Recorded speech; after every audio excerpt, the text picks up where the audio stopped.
आज के टॉपिक है सावन के महिमा। ओम विश्वानि देव ओम कवितर विश्वानि दुहितान देव परासुरो जगद्भद्रं तन्न आसुः। ओम नमः संभवाय च मयो भवाय च नमः शंकराय च मयस्कराय च नमः शिवाय च शिवतराय च। सावन की महिमा। सावन बहुत ही पावन महीना है। हमारे यहाँ जो 12 महीने हैं उनमें कार्तिक, माघ और वैशाख, इन तीन का बड़ा महत्व है। कार्तिक,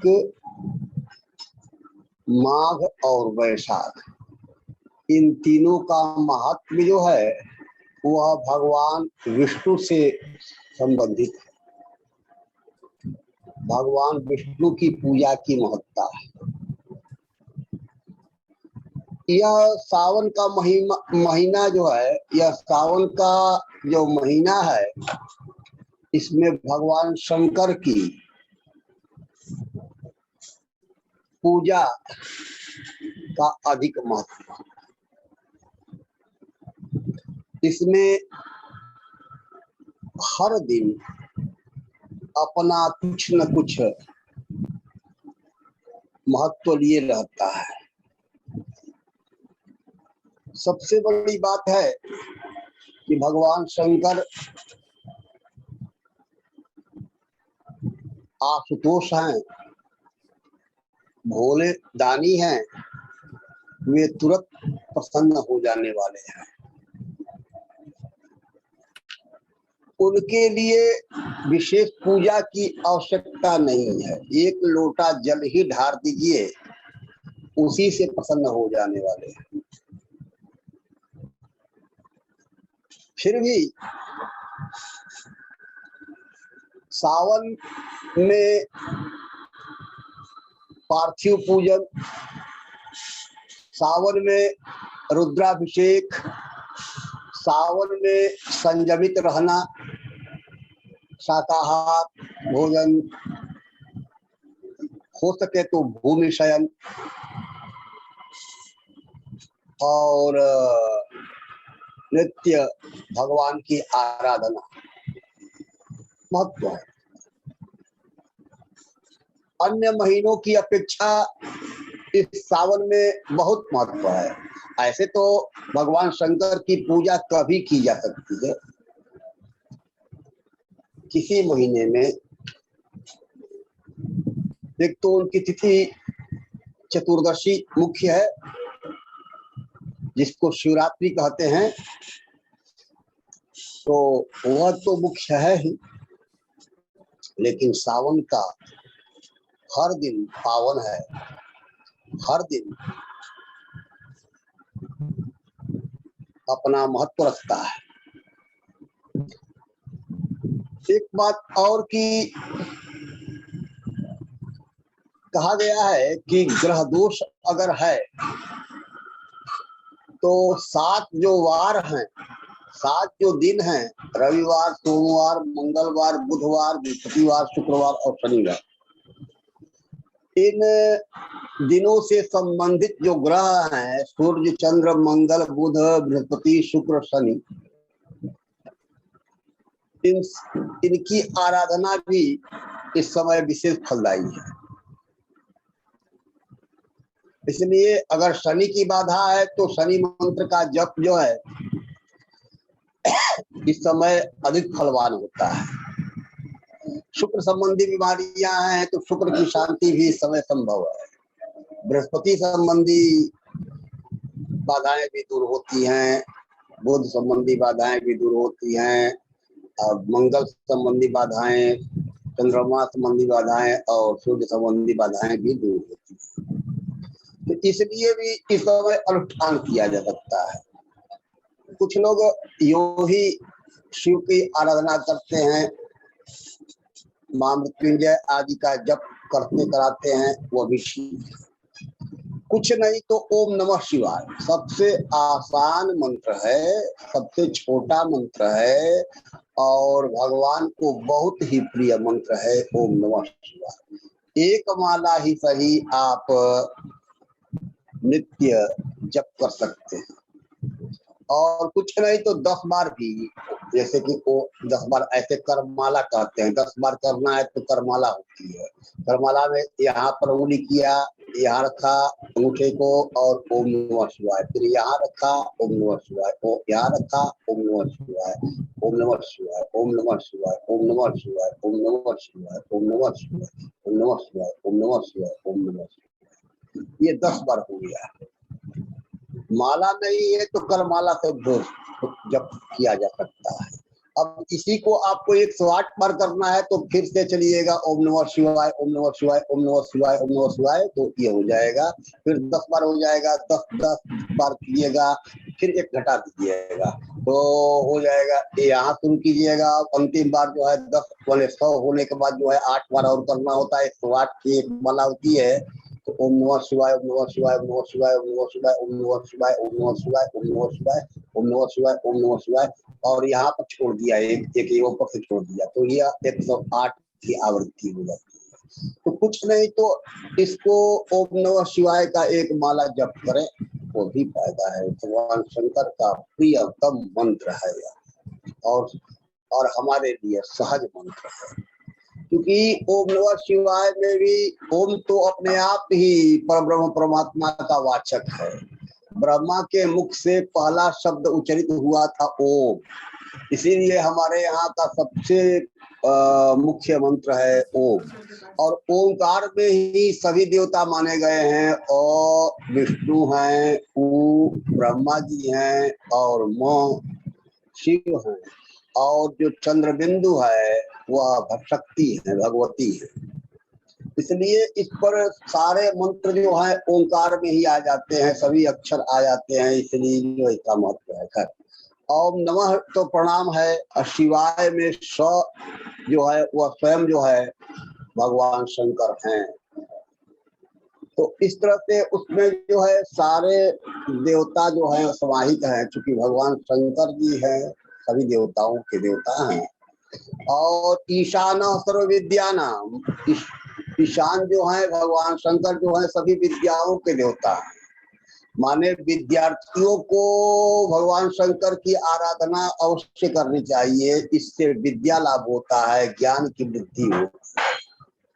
तो इसलिए भी तो सावन के महीने में एक तो बात है कि आप ग्रहों की आराधना भी कर सकते हैं।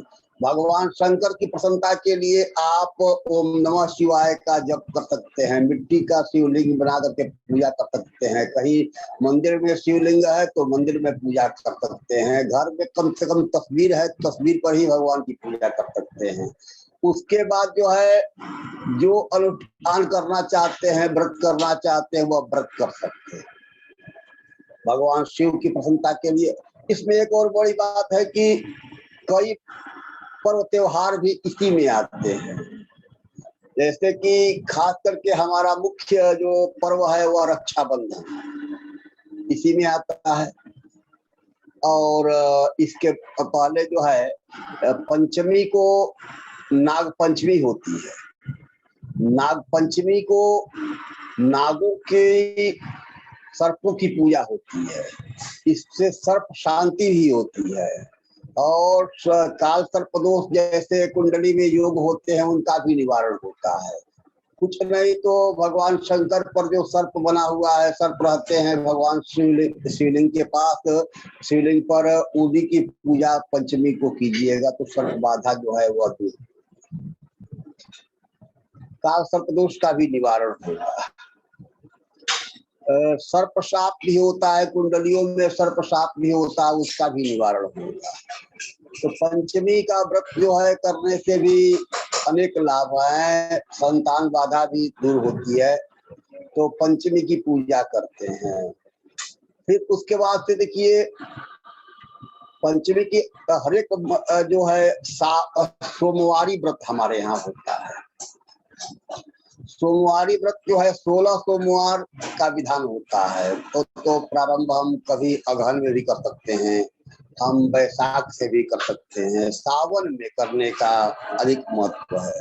सावन में करने का मतलब हुआ कि सावन में तो मुख्य रूप से 4 ही सोमवार मिलते हैं, कभी कभी 5 मिल जाता है, लेकिन वह 4-5 से ही 16 सोमवारी व्रत का फल मिल जाता है। इसलिए भी सोमवारी व्रत की पूजा का महत्व है। और एक और बात की उपवास करके संध्या समय में भगवान शंकर के साथ पार्वती की पूजा होती है। सोम का अर्थ होता है स्व उमा, स्व उमा, उमा के साथ है।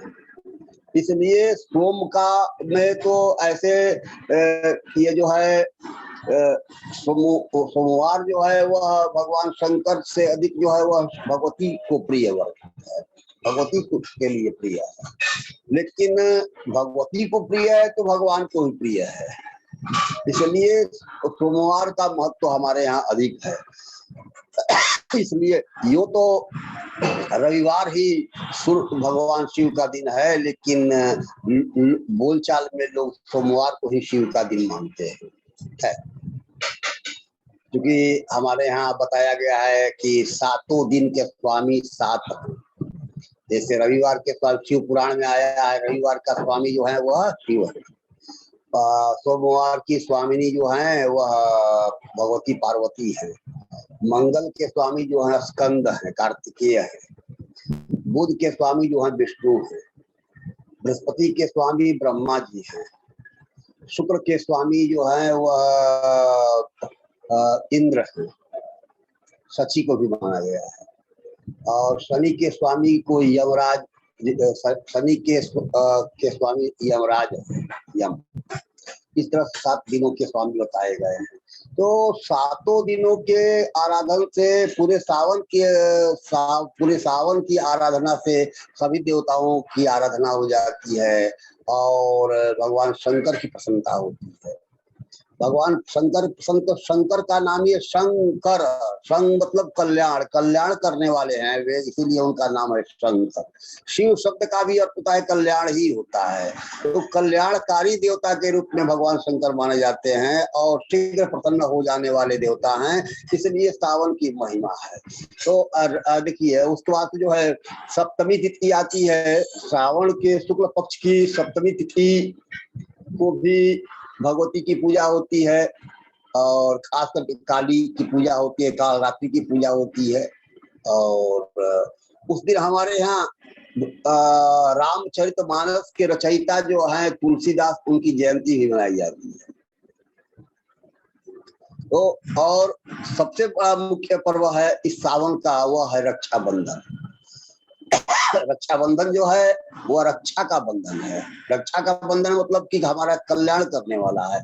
ऐसा माना गया है कि उस दिन जो रक्षा विधान करता है, रक्षा जिनको बना देता है, साल भर तक उनकी रक्षा होती है। ये मतलब कि 1 साल जो है वह स्वस्थ रहे, सानंद रहे, निरोग रहे, इस भावना से रक्षा बंधन होता है। या एक तरह से अब भाई बहनों का भी त्योहार है। माने बहन भाई की कलाई में राखी बांधती है और भाई जो है उसकी रक्षा का वचन देता है, इस भावना से। एक बात मैं कहूंगा कि सावन या कोई भी महीना हमारे यहाँ 3 तरह से माने गए हैं।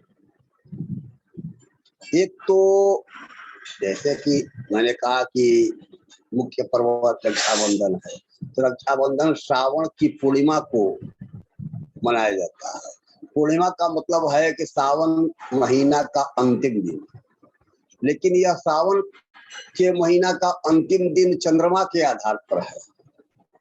चंद्रमा के आधार पर भी क्या कहा जाएगा, क्योंकि सावन शुरू होता है प्रतिपदा से, कोई भी महीना शुरू होता है प्रतिपदा से, और अमावस्या 15 दिन पर होती है। उसके बाद से फिर 15 दिन जो है फिर प्रतिपदा से लेकर के पूर्णिमा आती है, तो पूर्णिमा होती है। माने 15 दिन कृष्ण पक्ष, 15 दिन शुक्ल पक्ष, इस तरह से एक महीना पूरा हो जाता है। यह चंद्रमा कृष्ण पक्ष में चंद्रमा जो है घटते क्रम में रहता है और शुक्ल पक्ष में बढ़ते क्रम में होता है। चंद्रमा जब पूर्ण हो जाता है तो वह महीना पूरा माना जाता है। लेकिन एक और मत है, वह है मत की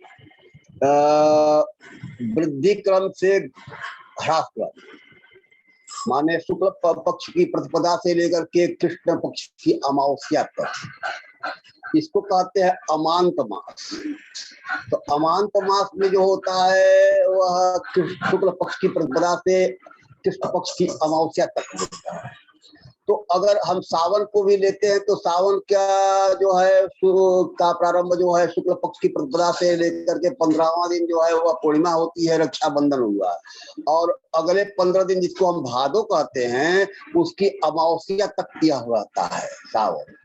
माने अमांत सावन जो होता है वह भाद्रपद की अमावस्या तक रहता है। मतलब सावन का 15 दिन जो शुक्ल पक्ष है वहां से चल करके भादो का कृष्ण पक्ष का अंतिम दिन जो है, अंतिम तिथि जो है उसकी अमावस्या वहां तक है। तो यहाँ तक होता है। इसमें जो है हमारे यहाँ गणेश चौथ व्रत लिया जाता है। इसमें अंतिम जो है अमावस्या आती है, भादो की अमावस्या जिसको कहते हैं कुसुक पाठनी अमावस्या, मान कुसुक आरने की अमावस्या है। तो इस तरह से इसमें ये जो है यह कुसुक पाठनी अमावस्या जो है यह अंतिम तिथि है। इस दिन कुश आरते हैं। कुश जो है हम मानते हैं कि भगवान वराह, भगवान विष्णु का जब वराह रूप में अवतार हुआ था तो उनके रोमों से जो है कुशों की उत्पत्ति हुई, वह बहुत बहुत पवित्र माना जाता है। और अष्टमी, श्रावण की अष्टमी को दुर्वाष्टमी भी कहते हैं। दुर्वाष्टमी जो है वह भी हमारे यहाँ दुर्वा की उत्पत्ति हुई, दूब की उत्पत्ति हुई, इसलिए वह भी पूज्य है। कहने का मतलब है कि सावन का एक एक दिन जो है अपने आप में अपना महत्व रखता है। अब मंगलवार को मंगला गौरी की पूजा होती है। इस तरह से जो है कोई न कोई व्रत त्योहार हर एक दिन रहता ही है। मैंने कहा कि 3 तरह के महीने की बात की, तो एक तो मैंने कहा पूर्णिमांत जिसमें रक्षाबंधन अंतिम तिथि है। एक हुआ अमांत जिसकी अंतिम तिथि जो है वह ये कुसुक पाठनी अमावस्या जिस दिन कुश कहा जाता है वह है। और एक जो है वह सूर्य के आधार पर है। सूर्य जिस राशि में चलता है, जिस राशि में होता है उसके अनुसार महीना होता है एक अलग। तो यह इसको अगर आधार बनाया जाएगा तो कर्क राशि का जब सूर्य रहता है तो सावन का महीना रहता है। कर्क राशि का सूर्य प्राय मान चलिए कि 15 जुलाई से 15 अगस्त के लगभग जो है यह रहता है। तो इस समय सूर्य के अनुसार भी यह महीना हो जाता है। सावन रहता ही है प्राय इस समय।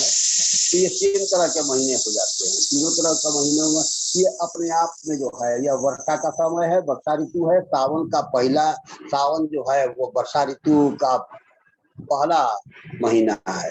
माने सावन और भादो 2 महीनों की हमारे यहाँ ऋतु मानी गई है, उससे सावन भादो को वर्षा ऋतु कहते हैं। उसी तरह से सूर्य की राशियों के आधार पर कहें तो यह महीना जो है कर्क और सिंह है, ये 2 महीने जो है वह वर्षा के हैं। तो इस तरह से यह सावन में वर्षा हमारे देश के लिए बहुत ही आवश्यक है, या किसी के लिए कहीं भी बिना वर्षा के खेती नहीं हो पाती है। और इसीलिए कहा गया है कि देश सुखी जब बरसे पानी, मतलब देश सुखी तभी होगा जब वर्षा होगी।